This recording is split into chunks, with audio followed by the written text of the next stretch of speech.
From early morning in various parts of the country, it was all evident that the Matatu strike called by COTU and the Matatu Welfare Association was going to flop. COTU boss Francis Atwoli and his Matatu Welfare Association counterpart Dickson Mbugua met Prime Minister Raila Odinga to deliberate on how to tame the skyrocketing cost of living that was the trigger of the Matatu strike. Okay. On the way forward. Hours later, Atwoli and Mbugua in a news conference announced a change of heart. You cannot negotiate with your employer or government under duress.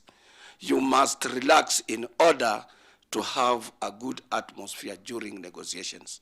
So it is not an issue that the strike, which never was. But Prime Minister Raila Odinga skipped the briefing, further giving credence to the perception that the Matatu strike was, after all, a strike that never was.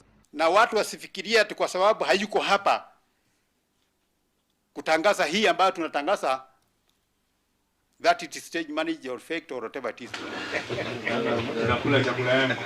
Transport Minister Kimunya, flanked by members of the Matatu Owners Association, whose vehicles were on the road as usual, dismissed the Atwoli Mbugua strike action as politically engineered. Francis Atwoli does not own a Matatu, does not travel in Matatus, right?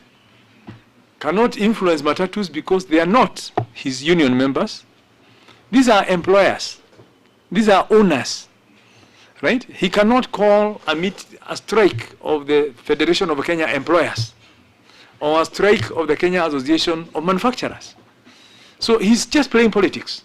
During the talks at the Prime Minister's office, it was resolved that a task force be formed in 7 days to find solutions to the cost of fuel and the rising cost of living and prepare a report that will be forwarded to the cabinet for action. Because we have cartels in sugar industry, we have cartels in oil industry. We don't produce oil. We are importers. If the international oil price goes up, it's passed on to us. If our exchange rates misbehave, then it's passed on to us. With the strike having failed to achieve its desired effect, the Transport Ministry threatened to crack the whip on the architect of the strike. Don't just stay at home. Don't just go on strike because Atwoli has told you. Please return the TLB license, and tomorrow I'll give it to somebody else who will serve that route better. The aborted strike action also brought to the fore the sibling rivalry between the Mbugua-led Matatu Welfare Association and the Matatu Owners Association led by Simon Kimutai in the multi-million shilling sector that is depended on by millions of Kenyans who rely on public transport for their day-to-day activities. Francis Gashuri, Citizen Live at 9.